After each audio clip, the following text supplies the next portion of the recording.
தமிழினிதோங்குக, தமிழ் உலகாளுக, தமிழிசை முரசம் தாவி விண்ணெழுக, தமிழகம் உலகத் தாயகம் ஆகுக, தமிழ்மொழி உலகத் தாய்மொழி ஆகுக என்று அன்னை தமிழை வணங்குகின்றேன். அன்னை தமிழை வணங்கி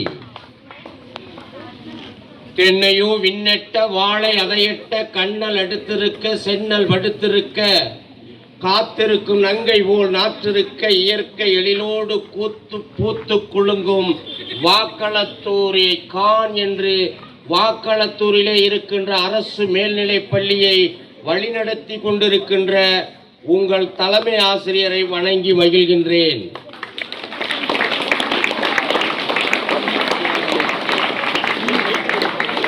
உரைக்கப்படும் பொருள் உள்ளத்து அமைத்து விரையான் வெகுளான் விரும்பி முகமலர்ந்து கொள்வகை அறிந்து கோட்டமின் மரபில் நூல் கொடுத்தனவே என்ற நன்னூலின் இலக்கணத்திற்கு இலக்கியமாக திகழ்ந்து கொண்டிருக்கின்ற இந்த பள்ளியின் இருபால் ஆசிரியர் பெருமக்களே, உங்களை வணங்கி மகிழ்கின்றேன்.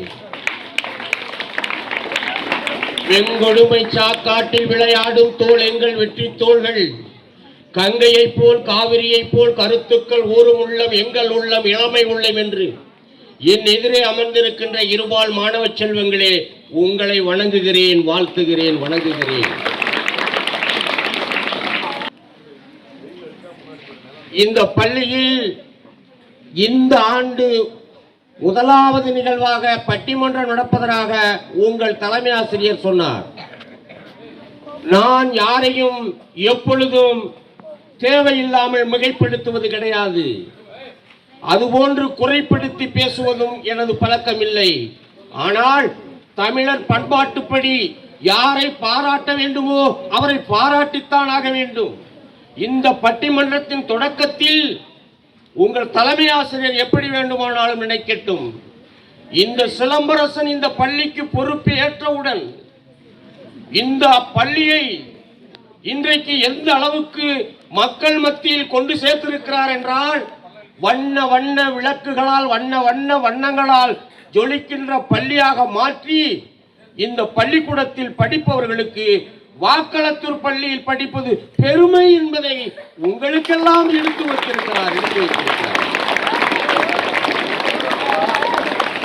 நான் பார்க்கிறேன் உங்களுடைய வலைதளத்தில் பார்க்கிறேன் உங்கள் நிகழ்வுகளை. மாணவர்கள் பேசுகிறார்கள், இறைவணக்க கூட்டத்தில் அற்புதமான கருத்துக்களை பேசுகிறார்கள், ஆசிரியர் பேசுகிறார்கள். இது எந்த பள்ளியில் இல்லை. நான் அவரிடம் கூட சொன்னேன், அரசாங்கம் இந்த பள்ளியை கவனிக்க வேண்டும். மாதிரி பள்ளி என்று அரசாங்கம் நடத்துகிறது. ஏதோ கட்டடத்தை கட்டி ஆங்கில வழியில் வைத்து விட்டால் அது மாதிரி பள்ளியா? இல்லை, மாதிரி பள்ளி வாக்களத்தூர் அரசு மேல்நிலைப் பள்ளி. இந்த மாணவர்களின் உளவியலை, இந்த மாணவர்களின் எதிர்காலத்தை, ஆசிரியர்களின் உளவியலை அற்புதமாக உணர்ந்து வழிநடத்துகின்ற ஒரு அற்புதமான படை தளபதி தான் இன்று சிலம்பமாக ஆடிக்கொண்டிருக்கின்றார். இந்த சிலம்பாட்டம் இன்னும் ஜொலிக்க வேண்டும், இன்னும் இந்த ஆட்டம் வானுயர வேண்டும். உங்களுக்கு இப்பொழுது எப்படி இந்த முன்னாள் மாணவர்கள் உங்களுக்கு பரிசு கொடுத்தார்கள், இதுவரைக்கும் நீங்க பார்த்திருக்கலாம். இதுக்கு முன்னாடி யாரும் இந்த பள்ளியை திரும்பி பார்த்ததாக தெரியவில்லை. இன்னைக்கு இந்த பகுதியில் இருக்கிற கொடையாளர்கள் அத்தனை பேரும் இந்த பள்ளியை திரும்பி பார்த்து மாணவர்களுக்கு செய்ய வேண்டும் என்று கொடையாளர்கள் தானாக வந்து கொடையளித்துக் கொண்டிருக்கிறார்கள். இந்த மாணவர்கள் எப்படி உங்களுக்காக கொடையளிக்கிறார்களோ, மாணவ செல்வங்களே, எதிர்காலத்தில் இந்த பள்ளி வளர்ச்சிக்கு நீங்கள் எல்லாம் எதிர்காலத்தில் நீங்களும் அப்படித்தான் இந்த பள்ளி வளர்ச்சிக்கு நீங்கள் மனதில் இருத்திக் கொள்ளுங்கள். நான் தலைப்புக்கு வருகின்றேன். தமிழ் சமூகம் ரெண்டு வரியில சொல்லிட்டு போயிடுறேன். உலக விஞ்ஞானிகள் கண்டுபிடிக்க முடியாததை, சர்வதேச நில அளவையாளர் கண்டுபிடிக்க முடியாததை, இந்த நிலத்தை உலகமே அதிசயிக்கும் விதத்தில் இன்னைக்கு உலக விஞ்ஞானிகள் எல்லாம் அதிர்ந்து பார்க்கிறான், அதிசயமாக பார்க்கிறான். இந்த தமிழ் சமூகம் இந்த நிலத்தை ஐந்தாக பிரித்தார்கள். ஒரு மின்சார விளக்கை கண்டுபிடித்தது யார் என்று சொன்னால் எளிமையாக தாமஸ் ஆல்வா எடிசன் என்று சொல்லிவிடுவீர்கள். ஒரு வானொலியை கண்டுபிடித்தவன் யார் என்றால் மார்க்கோனி என்று சொல்லிவிட்டு போய்விடுவீர்கள். யாரெல்லாம் கண்டுபிடித்தார்களோ கண்டுபிடித்தவர்களின் பெயர் இருக்கும். ஆனால் நமது முன்னோர்கள் இந்த தமிழ் சமூகம் இந்த மண்ணில் எப்படி வாழ்ந்திருக்கிறார்கள்? 5 நிலத்தை கண்டுபிடித்தது யார் என்று கேள்வி கேட்டால் யாரை சொல்லுவார்கள்? தமிழர்கள். நிலத்தை 5ஆக பிரித்தார்கள். குறிஞ்சி, மருதம், நெய்தல், முல்லை, பாலை 5ஆக பிரித்த நமது முன்னோர்கள் காற்றை 4ஆக பிரித்தார்கள்.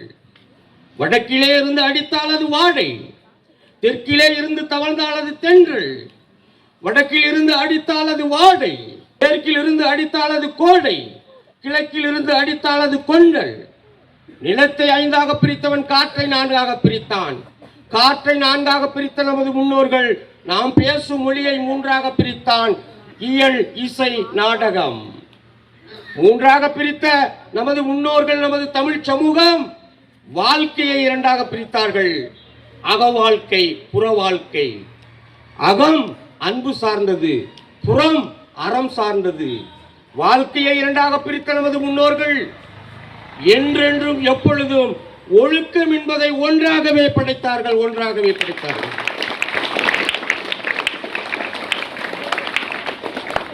அந்த ஒழுக்கத்தை தான் படிச்சிருப்போம் எல்லாருமே. ஒழுக்கம் உயிரினும் மேலானது. ஒழுக்கத்தின் எய்துவர் மேன்மை, இழுக்கத்தின் எய்துவர் எய்தா பழி. அந்த ஒழுக்கத்தை ஒட்டிதான், உன் நடத்தையை ஒட்டிதான் இந்த பட்டிமன்றத்தின் தலைப்பு வந்திருக்கிறது. மாணவர்களே, பிறந்தவுடன் 5-6 வயதில் பெற்றோரை புரிந்து கொள்ளுகிறான். 13 வயதில் சில விஷயங்களை தெரிந்து கொள்ளுகிறான். 19 வயதில் சீரான வளர்ச்சி பெறுகிறான். 25 வயதில் இந்த சமூகத்தில் நடக்கின்ற சில நடைமுறைகளை, அரசியல்களை தெரிந்து கொள்ளுகின்றான். 30 வயதில் முடிவெடுக்கும் திறனை பெறுகிறான். 35 வயதில் ஏதேனும் இந்த சமூகத்திற்கு படைக்க வேண்டும் என்று அவன் ஒரு படைப்பாளியாக, ஒரு வழிநடத்துபவனாக, ஆசிரியராக, விஞ்ஞானியாக, தலைவனாக மாறுகின்ற இந்த படிநிலையில் இன்னைக்கு ஒரு சீர்கேடு வந்திருக்கிறது. மாணவர்களே, நான் எங்கள் பள்ளியில் ஒரு 15 ஆண்டுக்கு முன்பே ஹெல்த் ஹைஜின்னு ஒரு நாடகம் போட சொல்லி அரசாங்கம் ஒரு உத்தரவு போட்டுச்சு. அறிவியல் நாடகம் நடத்த சொல்லி நான் மாணவர்களை பயன்படுத்தின அதை சுருக்கமாக சொல்லி கடைசியாக அந்த சீனை சொல்லி முடிச்சிடுறேன். அதில் ஒரு பையன் வந்து பேசுவான் அந்த நாடகத்தில், சூப்பர் பாக்கு திங்காதீர்கள், அது உங்கள் உயிரை சூறையாடிவிடும். ஹான்ஸ் புகையிலையை போடாதீர்கள், உங்கள் உயிரை எடுக்கும் சூப்பர் சான்ஸாக மாறிவிடும். புகை பிடிக்காதீர்கள், உங்கள் உயிருக்கு பகையாகிவிடும். மது குடிக்காதீர்கள், அது உங்கள் உயிரை குடிக்கும் அப்படின்னு ஒரு பையன் அப்படி போயிடுவான். அடுத்த வருவான், நான் இனி மது குடிக்க மாட்டேன், நான் படித்து மாவட்ட ஆட்சியராக மாறுவேன் என்று சொல்லுவான். நம்மிடம் அந்த பழக்கம் இல்லை, உங்களிடத்தில் இருந்தாலும் விவாதிக்கின்ற ஒரு அற்புதமான நேரம் இது. ஏதோ மது மட்டும் இன்னைக்கு போதையா? இல்லை. அதுவும் மாணவர்கள் மத்தியில் நான் தெளிவா இன்னைக்கு ஒன்று சொல்லிட்டு போயிடுறேன். ஒரு பள்ளிக்கு பேச போயிருக்கேன், இதே மாதிரி நான் கொஞ்சம் முன்னாடியே போயிட்டேன். அங்கே போனோன்னு ஒரு மாணவர் முன்னாடியே நின்னார். இப்போ உங்களுடைய ரெஸ்ட் ரூம் எங்கடா இருக்குன்னு கேட்டேன். அவன் ஸ்டாஃப் போகிறத காட்டாத மாணவர்கள் போகிறத காமிச்சிட்டான். அங்கே போய் நான் உள்ளே போகும்போது உண்மையாக சொல்லுகிறேன், அந்த அறை பூரா கால் வைக்க முடியவில்லை. புயலையினுடைய கவர் அப்படியே கிடக்குது. என்னடான்னா ஹான்ஸ். மாணவ செல்வங்களே, 8ஆம் வகுப்பில் அந்த உண்மை நாடகத்தை தான் நான் போட்டேன். ஒரு மாணவன் 8ஆம் வகுப்பில் பாக்கு போடுகின்ற பழக்கத்தை கடைபிடிப்பானால் உண்மையான கதை அது. நான் எழுதுனது 8ஆவதுல போட்டவன் அவனால் மாற்றிக்க முடியல. நாங்கள்லாம் அட்வைஸ் பண்ணதுனால டிசியை வாங்கிட்டு வேற பள்ளிக்கூடம் போயிட்டான். நல்லா படிக்கிற பையன், அந்த பழக்கம் அவனுக்கு வேற மாதிரி மாறிச்சு. ஹார்ன்ஸ் போட்டான். அப்புறம் அடுத்த கட்டமாக மதுவுக்கு போனான், கல்லூரிக்கு போனான். கல்லூரி 3ஆம் ஆண்டில் 1ஆம் ஆண்டிலேயே அவனுக்கு புற்றுநோய் வந்து விட்டது. 3ஆம் ஆண்டில் செத்து போயிட்டான். மாணவர்களே, செத்து போயிட்டான். வாழ வேண்டிய வயது. கல்லூரியில் கட்டும் காளையாக குதித்து படிக்கின்ற பட்டப்படிப்பை படிக்கின்ற வயதில் பாதியிலே செத்து போயிட்டானே என்னிட்ட படித்த மாணவன். ஏன் ஏன் அந்த பழக்கத்திற்கு எப்படி நான் மாற முடியும்? ஐயா சொன்னது மாதிரி 21% இன்னைக்கு இளைஞர்கள் மத்தியில் குழந்தை இல்லாத தன்மை இருக்கிறதாக கருத்து கணிப்பு சொல்லுகிறது. கருத்து கணிப்பு 15 வயது முதல் 35 வயதுக்குள்ளாக 30% பேர் மதுவை குடிப்பதாக ஒரு கருத்து கணிப்பு சொல்லுகிறது. அந்த இளம் வயதில். இதுல இன்னொரு அதிர்ச்சியான செய்தி அந்த கணக்கெடுப்பில் என்ன தெரியுமா? 1% 0.4% பெண்கள் குடிப்பதாக ஒரு கணக்கெடுப்பு வந்திருக்கிறது. நெஞ்சமெல்லாம் அடைக்கிறது. ஒரு மது போதை எவ்வளவு சீரழிப்பு என்பதை உங்களுக்கு தெரியும். எல்லாருக்கும் தெரியும். அது மதுவானது ஆரம்பத்தில் ஒரு மயக்கத்தை கொடுக்கக்கூடியதுதான்.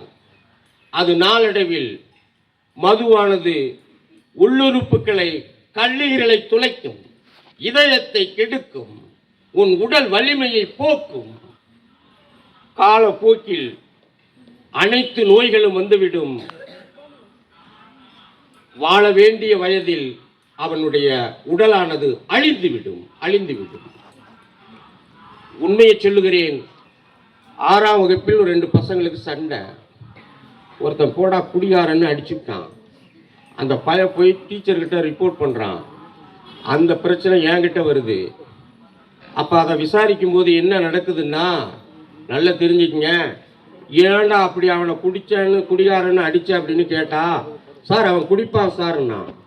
ஏண்டான்னு விசாரிச்சா அவன் பதில் சொன்னது, எங்க அப்பா குடிச்சிட்டு கொஞ்சம் வைப்பாரு, அவர் போதையில தூங்குவாரு, நான் அதை எடுத்துட்டு குடிப்பேன்னா. என்ன கொடுமை அது! எவ்வளவு கொடுமை! தயவு செய்து இது எல்லாம் இன்னைக்கு அவ்வளவு பரவி இருக்கிறது மாணவர்களே. இது எவ்வளவு கொடுமையான விஷயம்! இது மட்டுமா? இப்பொழுது இத அப்படியே வாங்க. இந்தாண்ட மது உங்கள் உயிரை குடிக்கும். ஆனால் இன்னைக்கு இந்த கைபேசி, இந்த கையடக்க செல்போன், இந்த செல்போன் அறிவியல் கருவி, நம்மளை பொறுத்தளவில் அந்த கருவி நம்ம கட்டுப்பாட்டில் இருந்தால் அது கருவி. அதனுடைய கட்டுப்பாட்டுக்கு நீ போயிட்ட அப்படின்னா அது நம்ம உயிரை எடுக்கும் கருவி. இன்னைக்கு இந்த செல்போன், ஒரு சராசரியாக இந்த போனை வைத்திருப்பவர்கள் ஒரு கணக்கு சொல்றான், ஒரு நாளைக்கு 150 முறை அதை எடுத்து பார்க்கிறாங்களாம். 150 முறை பார்க்கிறார்கள். உங்கள் வயதில், இந்த மாணவர் பருவத்தில் இதை பார்ப்பதால், அதிலேயே உங்கள் கண்ணை வைப்பதால் கண்ணு கெட்டு போகுதுன்றான். முதுவினுடைய அந்த நடு எலும்பினுடைய வலிமை போயிடுதுங்கிறான். முதுகெலும்பு ஒடிந்து விடுகிறது, பார்வை இழக்கின்றான், மூளையினுடைய நம்மளுடைய நினைவாற்றல் இழந்து விடுகிறது. தொடர்ந்து பார்க்கும் பொழுது அடிமையாகி விடுகிறான். ஒன்னு சொல்லி ஆரம்பிச்சிடுறேன்.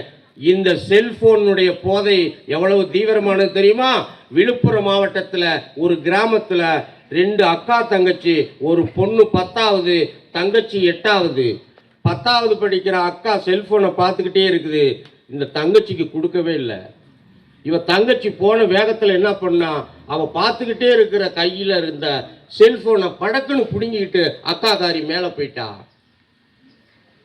செல்போனை புடுங்கின வேகத்தில் அந்த சின்ன 8வது படித்த பொண்ணு கோபம் அடைஞ்சி இளைய வீட்டுல 8வது படித்த பொண்ணு கைத்த போட்டு இறந்து போனா. இது தொலைக்காட்சியில் வந்த செய்தி. ஒரு செல்போனை பிடுங்கியதற்காக. அப்ப அந்த செல்போன்ல எவ்வளவு போதையில் அந்த மாணவிகள் அடங்கி இருக்கிறார்கள். போதையில் அவர்கள் சிந்தையை சிதறவிட்டு இருக்கிறார்கள். அடிமையாக மாறி இருக்கிறார்கள். அடிமை உயிரை எடுக்கின்ற அளவுக்கு மாறுகிறது. இந்த செல்போன் அந்த அளவுக்கு மாறி இருக்கிறது. இதை ரெண்டையும் இந்த ரெண்டு தலைப்பிலையும் விவாதிக்க வருவார்கள்.